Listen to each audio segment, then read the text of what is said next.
لبيك اللهم لبيك لبيك لا شريك لك لبيك إن الحمد والنعمة لك والملك لا شريك لك.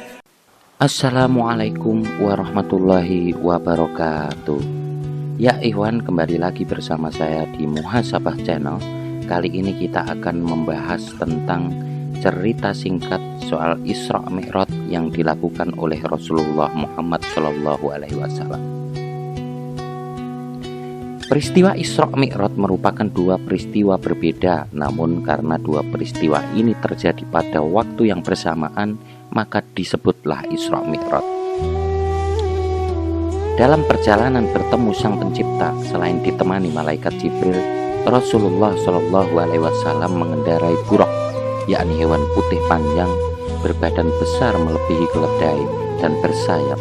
Dikisahkan buraq sekali melangkah bisa menempuh perjalanan sejauh mata memandang dalam sekejap untuk melewati 7 langit dan bertemu dengan penghuni di setiap tingkatan. Dikisahkan di langit tingkat pertama, Rasulullah SAW bertemu dengan manusia sekaligus wali Allah Subhanahu wa Ta'ala pertama di muka bumi, Nabi Adam alaihissalam. Saat bertemu Nabi Adam, Rasulullah SAW sempat bertegur sapa sebelum akhirnya meninggalkan dan melanjutkan perjalanannya. Nabi Adam membalasnya dengan membekali Rasulullah SAW lewat doa agar selalu diberi kebaikan pada setiap urusan yang dihadapinya. Kemudian di langit kedua, Nabi Muhammad SAW bertemu dengan Nabi Isa alaihissalam dan Nabi Yahya alaihissalam. Seperti halnya di langit pertama, Rasulullah disapa dengan ramah oleh kedua Nabi pendahulunya itu. Sewaktu akan meninggalkan langit kedua, Nabi Isa alaihissalam dan Yahya alaihissalam juga mendoakan kebaikan kepada Rasulullah. Kemudian Rasulullah bersama malaikat Jibril terbang lagi menuju langit ketiga. Lalu di langit ketiga, Rasulullah SAW bertemu dengan Nabi Yusuf alaihissalam, manusia tertampan yang pernah diciptakan Allah Subhanahu wa Ta'ala di bumi.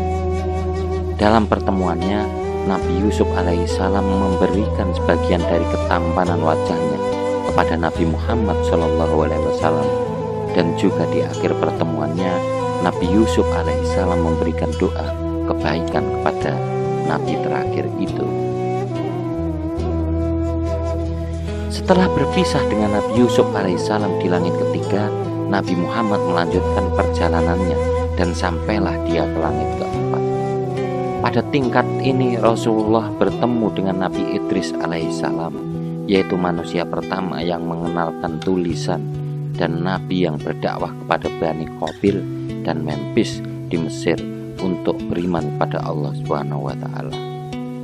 Seperti pertemuan dengan nabi-nabi sebelumnya, Nabi Idris alaihissalam memberikan doa kepada Nabi Muhammad SAW supaya diberi kebaikan pada setiap urusan yang dilakukannya.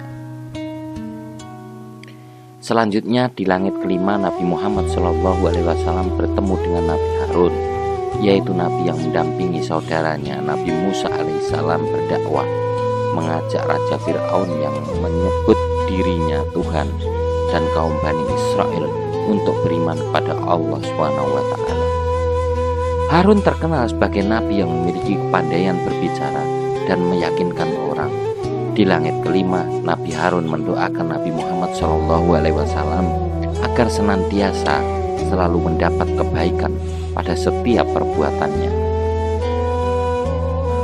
Pada langit keenam, Nabi Muhammad SAW dan malaikat Jibril bertemu dengan Nabi Musa alaihissalam, yaitu Nabi yang memiliki jasa besar dalam membebaskan Bani Israel dari perbudakan dan menuntunnya menuju kebenaran ilahi.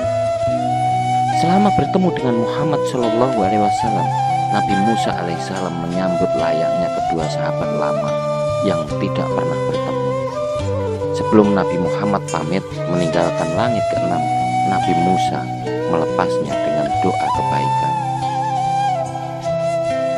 Perjalanan terakhir Nabi Muhammad SAW ke langit ketujuh bertemu dengan bapaknya para nabi, Nabi Ibrahim alaihissalam. Sewaktu bertemu, Nabi Ibrahim sedang menyandarkan punggungnya ke Baitul Ma'mur, yaitu suatu tempat yang disediakan Allah Subhanahu wa Ta'ala kepada para malaikatnya. Setiap harinya tidak kurang dari 70.000 malaikat masuk ke dalam. Kemudian Nabi Ibrahim mengajak Nabi Muhammad SAW untuk pergi ke Sidratul Muntaha sebelum bertemu dengan Allah Subhanahu wa Ta'ala untuk menerima perintah wajib sholat. Sidratul Muntaha adalah sebuah pohon besar yang berada di langit ketujuh. Ia adalah pemisah yang disebut Muntaha, akhir, karena ia merupakan batas akhir dari sebuah perjalanan. Tidak ada satu makhluk pun yang pernah melewatinya kecuali Rasulullah SAW. Sedangkan pohon sidr adalah pohon bid'ah.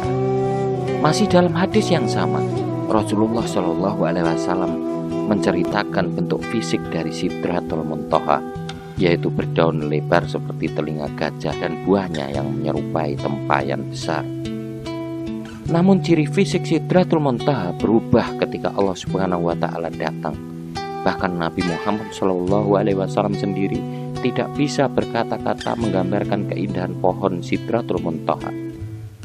Pada kepercayaan agama lain, Sidratul Muntaha jika diartikan sebagai pohon kehidupan.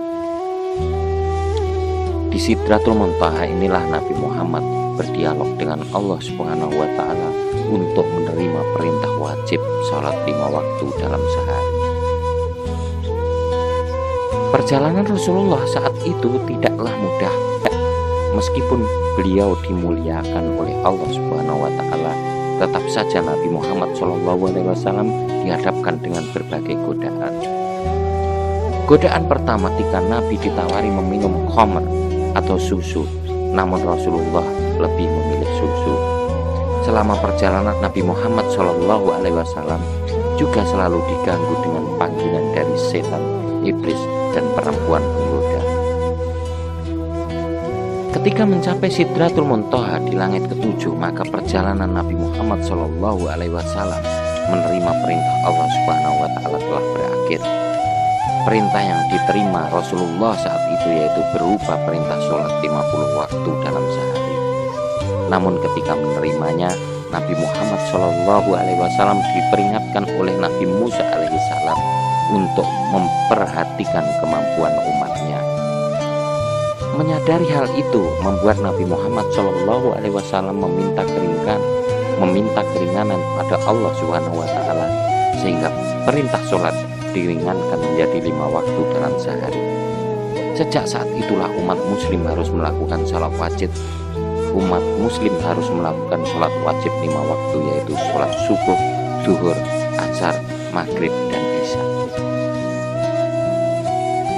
Dengan adanya kisah perjalanan ini, semoga dapat mempertebal keimanan dan tidak meninggalkan sholat 5 waktu yang disyariatkan. Peristiwa Isra Mi'raj juga telah tertuang dalam Al-Quran surat Al-Isra, yang artinya Maha Suci Allah yang telah memperjalankan hambanya pada suatu malam dari Al-Masjidil Haram ke Masjidil Aqsa yang telah kami berkahi sekelilingnya, agar kami perlihatkan kepadanya sebagian tanda-tanda kebesaran kami. Sesungguhnya Dia adalah Maha mendengar lagi Maha melihat. Ya ikhwan, demikian kisah tentang bagaimana peristiwa Isra Mi'raj terjadi. Semoga selalu jadi peringatan kita untuk tetap menjalankan perintah Allah Subhanahu wa Ta'ala. Wassalamualaikum warahmatullahi wabarakatuh.